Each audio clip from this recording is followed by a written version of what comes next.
would you do if you run completely out of cash? What would you do if you wanna cut a dash? Polish up the shoes, throw on something fine. We don't talk about diesels, I'm running on style this time. Cruising down the boulevard, wheels gleam in the night. Beige leather interior, looking chic alright. Money's a little tight, but I'm feeling brand new. Living large tonight, no budget reviews. Blues! What do you mean I'm not getting paid for this?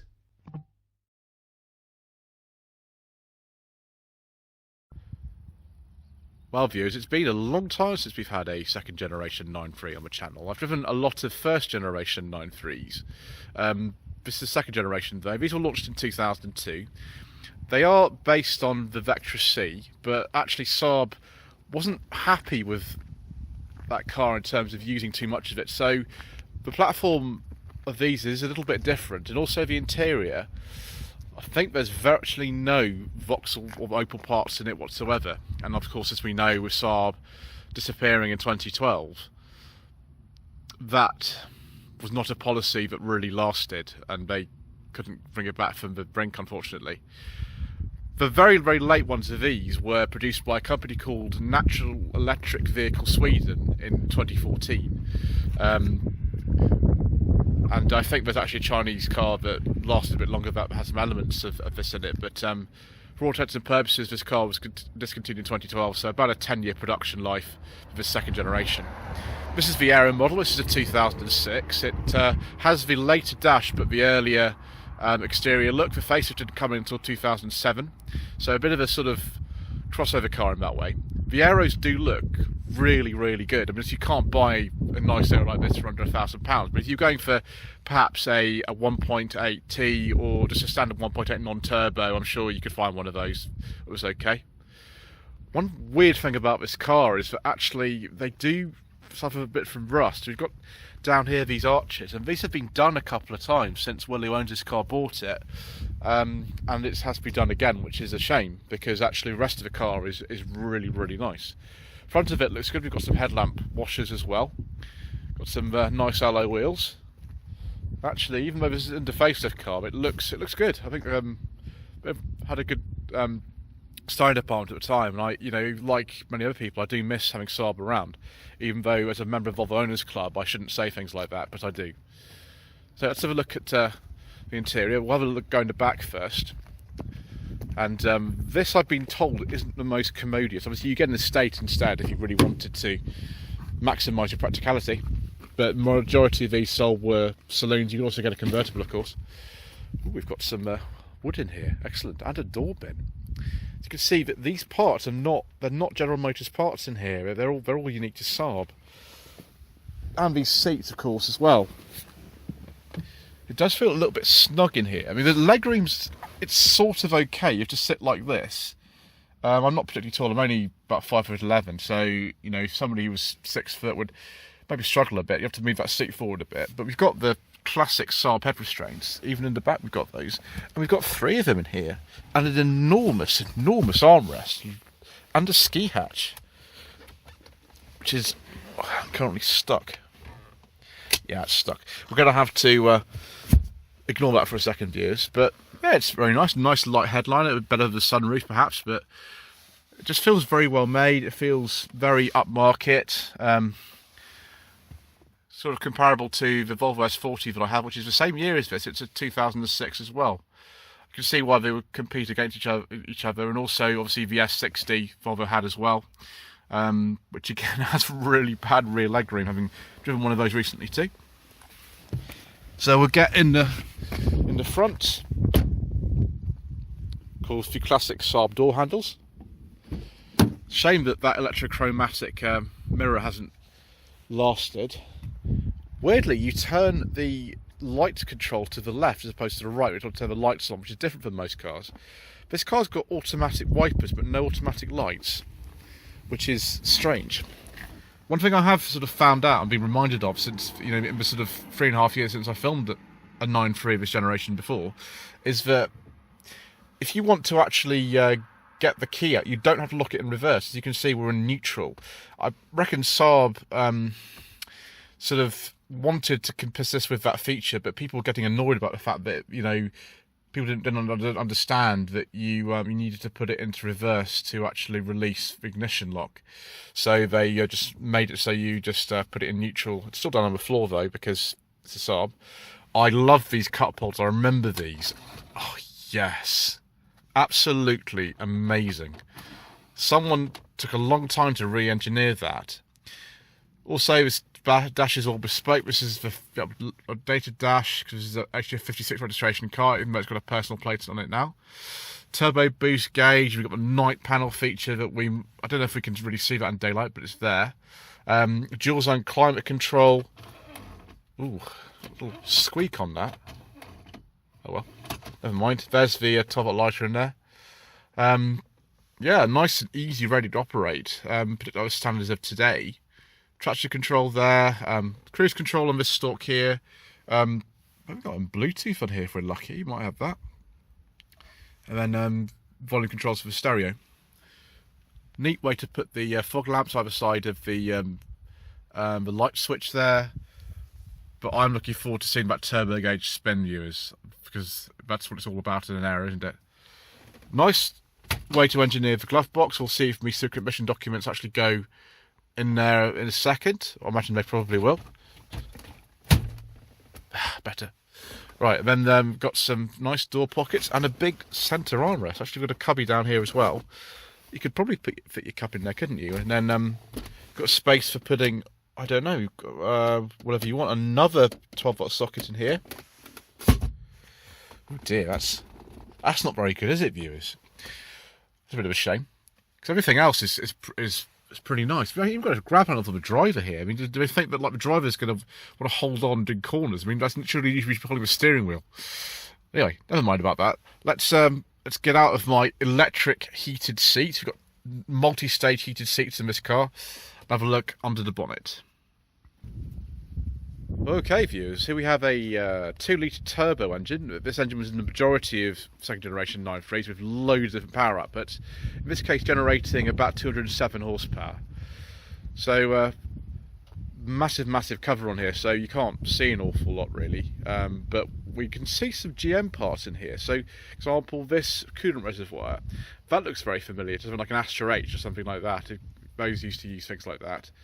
And I think the brake fluid reservoir says General Motors on it, which is fine. But generally, there's not an awful lot in here that would make you think that this car was based on the Vectra. Loosely based on the Vectra, but based on it nevertheless. I do like this this grille. That looks great. Yeah, it's a shame we've got a little bit of rust coming through on there as well, but it's not serious, is it? I quite like this car, viewers. I like it quite a lot. In fact, I like it even more once you've been out for a little spin. First of all, though, we need to just have a look in the boot, and there's something else that I need to show you as well. Now, obviously, we haven't got any Motors parts in the interior, no GM stuff. We have got this mirror switch that looks very much like an old GM one, but it's not. So as you can see, we've got parking sensors, which I would probably suggest you get on a car like this. Someone's also put a reversing camera in there. Boot is, I'd say, about 400 litres or so. It's actually similar in size to something like an S40, but the shape is just a little bit better. The axis is a little bit better on as well. So we lift this up. We can see we've got a spare wheel that's never been on the car. Dates from the year the car was made. Which is in 2006, and as you can see, you can fold the rear seats here as well by pulling these levers. We're not actually going to do that today, but if you need to do that, it's just there. Actually, that's quite a well engineered boot mechanism as well. Right, now we can go out for a spin.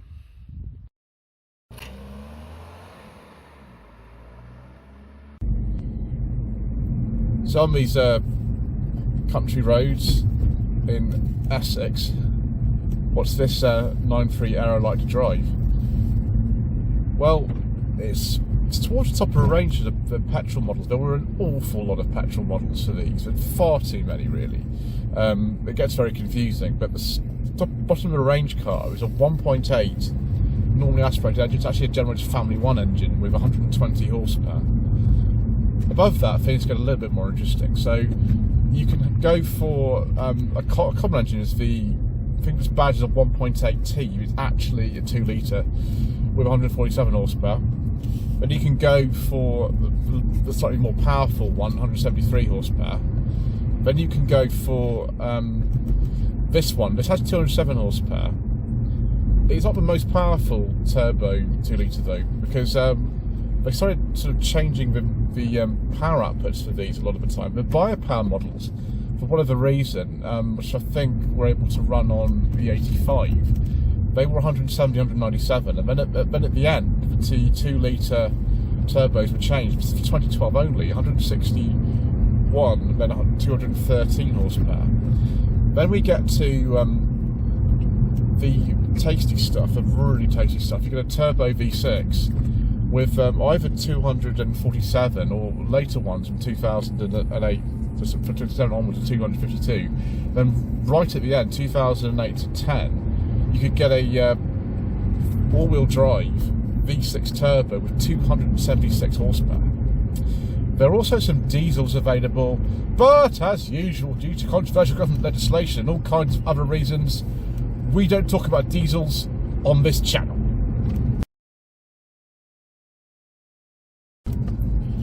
So if I wasn't avoiding errant Peugeot 208s and Land Rovers, then we'd be able to go a little bit faster. We will be able to do that in a little while, but one thing I would say, compared with my Volvo S40, which of course is a car from exactly the same era and would have competed directly against one of these, the steering is actually better in this. It is actually significantly better.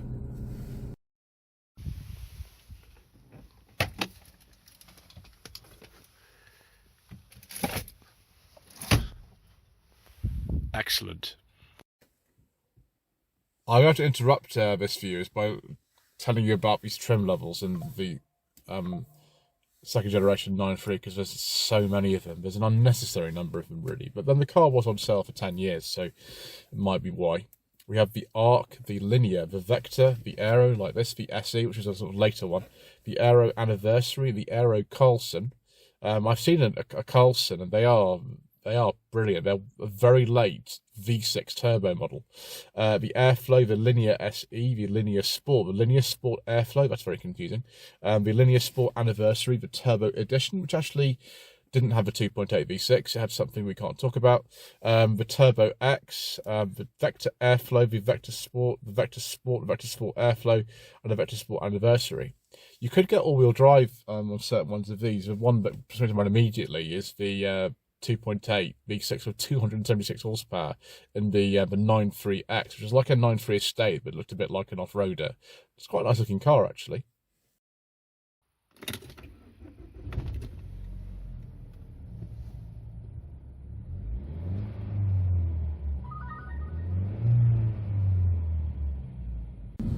Apologies, viewers, we just had to reverse because somebody didn't see that I was there, which is occupational hazard around here.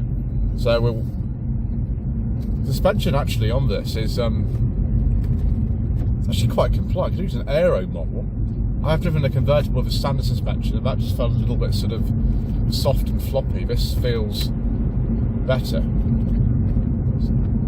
It's quite fast. This actually, it's faster than I thought. Now, the one that would have competed in 2006 against this in the Volvo range would have been probably the S40 T5, and that had a little bit more power, about 215 or 225 horsepower depending on the year, but the suspension on those is nowhere near as kind of as good as this.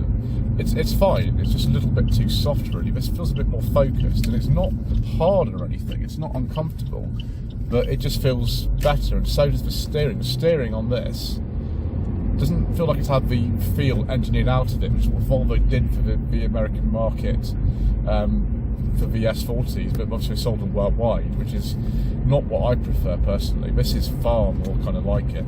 Gearbox, this 6-speed manual is good. I think you've also got a 5-speed manual, of course, or automatic, like the one in the convertible I drove. Actually, the chassis on this seems pretty good. I mean, it could probably handle a bit more power than this, particularly if you've got the all-wheel drive 2.8 V6 turbo. Imagine that would be an absolute blast right now. You're sort of competing with things like that with the S60Rs and things like that. Those, of course, had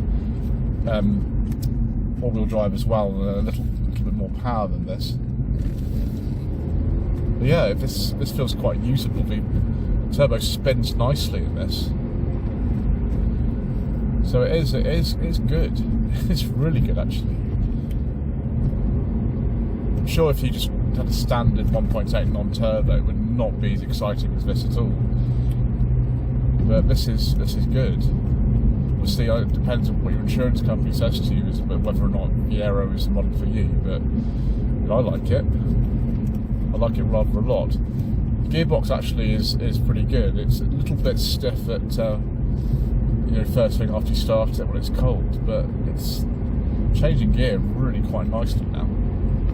Yeah, it's a very pleasant car. The seats are very, very comfortable, as you'd expect from a Saab. And with cruise control, you can go a really long way in this car and really enjoy it. It's a car that's suitable for sort of cruising and very suitable as well for country roads. They've done a very good job of that. It's a shame Saab didn't persist and don't make cars anymore.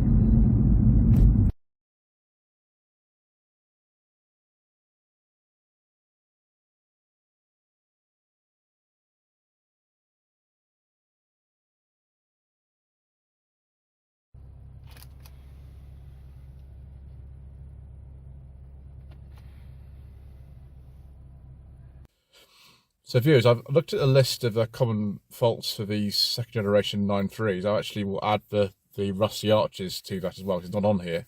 You've got to make sure on these, I mean, the majority of them are 2-litre turbo engines, that you change the oil regularly.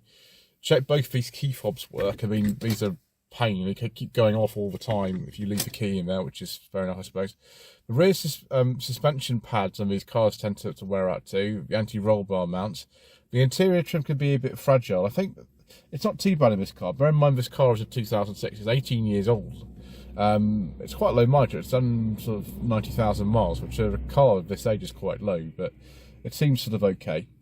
The LCD displays can fail. It's quite common with cars of this era. I mean, Range Rovers and BMWs also do that, don't they? You've got to make sure if you've got an automatic gearbox, you've got a manual here. If you change the transmission fluid, the headlight lenses can be discoloured. I have seen that on these. This one's perfect.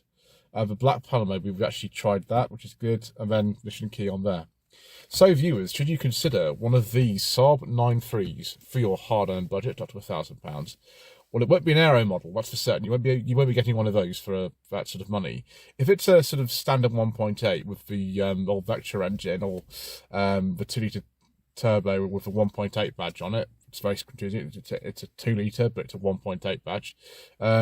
Then I don't see why not. You obviously make sure you carefully kind of look at these cars. But they are getting on a bit now. The newest one of these is going to be about 12 years old. The oldest one is going to be 22 years old.